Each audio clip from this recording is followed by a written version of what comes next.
এত সুন্দর চন্দ্রমল্লিকা যে গাছগুলো দেখছো তোমরা ভাবছো এগুলো হয়তো বাজার থেকে কিনেছি, তাই তো? কিন্তু না, এগুলো আমি বাড়িতে বানিয়েছি। তো কীভাবে তোমরা বিনা খরচায় এত সুন্দর গাছ তৈরি করবে সেটাই আমি বলবো। তো এদের রহস্যটা জেনে নাও কীভাবে এত সুন্দর গাছগুলো আমি তৈরি করেছি। তো চলো প্রথমে বলতে আরম্ভ করি কীভাবে করেছি। হ্যাঁ, এই দেখো এই গাছটা দেখতে পাচ্ছ, এই গাছটা এর আগের বছরের গাছ। এতে তো তোমরা দেখলে অবাক হয়ে যাবে যে কত ফুল এসেছে। দেখো তোমরাই নিজেরাই দেখো কত সুন্দর সুন্দর কত ফুল এসেছে। কেউ বলবে এটা এর আগের বছরের গাছ?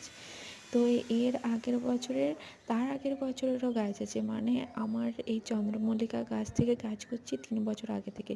দেখো এটা হচ্ছে 3 বছর আগেকার গাছ, এটাও কিন্তু বেঁচে আছে। এইটার থেকেই ডাল নিয়ে আমি ওখানে লাগিয়েছিলাম ওই বালতিতে। তারপরে আবার ওইখান থেকে ডাল নিয়ে আমি এইখানে এবং এইখানে একটা আর একটা এই বড় যেটা দেখতে পাচ্ছ, এগুলো আমি এভাবেই